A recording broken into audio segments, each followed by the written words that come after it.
All right, so when it comes to the subject of stamina in football, what are the things we actually need to focus on? So many people, especially at a community club level, think, okay, we've got to do two things. We've got to run really, really far, and we've got to run really, really fast. And while those two are a good combination of what needs to be done on game day, too much of either of those things have their own problems when it comes to your actual performance. So what is it we actually need to do? How do we structure the long and slow stuff with the intense fast stuff in a way that actually complements our skills on the field? That's what I want to talk about today.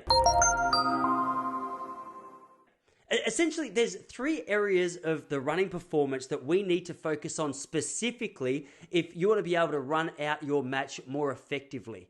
Now, the first one I want to speak about is developing an aerobic base. So let's say it's your off season. Your aerobic base is just your engine's ability to go long and slow for a long period of time. Now, as a foundation, this is good because you can build from here. The problem with too much of a focus on this one area of running, it doesn't have any real focus on speed and power. So if you're trying to get to the ball quick, just being a strong aerobic runner, I mean, while it's beneficial in some elements, isn't beneficial to one of the most important elements of football. So here's what we've got to do. We've got to combine this with the other elements of speed and endurance. So how does it work? In the off season, what you want to focus on is at least 2 or 3 times a week, getting out and running from anywhere between 15 to 30 minutes at about a 4 out of 10 effort level. Depending on your fitness, this is going to dictate how far you choose to run.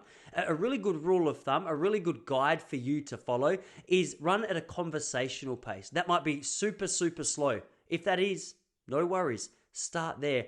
You want to be able to run at a conversational pace because one of the big mistakes we make when we're trying to improve our aerobic capacity is run so much faster than we need to run and make the mistake of thinking that we just aren't cut out for longer, slower running. If you start just 2 to 3 times a week running at a conversational pace for between 15 and 30 minutes, that's a really nice foundation to build the other equally important elements of your game upon. All right, so you've spent a couple of months putting down the foundation of those 2 to 3 days a week of aerobic running. But how do we actually replicate that match fitness? What is it we need to do so that when it comes to game day, we are ready to not just run around and feel fresh while we're jogging, but feel fast and ready and recover quickly in between contests? That's where progressive overload training comes in. Now, progressive overload, it's essentially a fancy way of saying you just adjust the standards that you expect out of yourself in both the speed that you run and in the recovery that you take. And here's how we work it. At Relax Running, we use a professional system which works for soccer players in all countries around the world. And here's what we do. Each year, we'll do either a 150 to 300 meter chart. Now, all a chart is, it starts with a time trial. So say you do a 200 meter time trial and you run 26 seconds in your time trial. With a chart, you'll go, okay, I ran 26 seconds. What I'm going to do, I'm going to add 15 seconds onto that. So you've got 41 seconds. And then you'll give yourself a 50-second break in between. Chart session 1, you'll do 8 by 200 meters in 41 seconds with a 50-second recovery. Easy. It's very easy. Even if you're not that fit, you can sort of get into that. Problem is, each session, it gets progressively harder. So we'll do that. We'll start at 8, and then over the course of a few weeks, we'll go up to 12 or 14. Then we'll go to chart round 2. We take 3 seconds off our 200 meter time. We take 10 seconds off our recovery time. Why? You're forced to run quicker. You're forced to recover quicker. So as you get fitter, the expectations get higher. We get this down to a stage where your progressive overload is down to about 3 to 5 seconds outside your maximum pace, and you're taking about a 30-second recovery. You go, yeah, but Tyson, don't you know, football, we focus more on, it's really high energy burst. We've got to be powerful. We've got to be fast. We can't just be aerobically fit and have this progressive overload ability over 200 meters. We need to be fast off the mark. True, you do. Speed and power is essential. But without the aerobic capacity and without that progressive overload, your fitness isn't going to have the capacity to allow you, particularly in the later stages of a match, to run near that max speed. I'm a classic example. Not overly fast, probably a 12-second 100-meter runner, but over the course of a match, people would often say to me, Tyson, where'd you get your speed from? I go, I'm not fast, I'm just fit.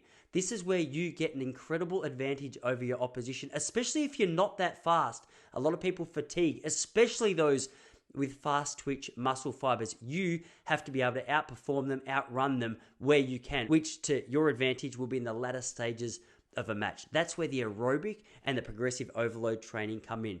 What we also like to do is alternate between really high intense 10 to 30 meter sprints. You can do this before your chart or after your chart. Both are good. Before your chart, obviously, you're closer to your maximum pace.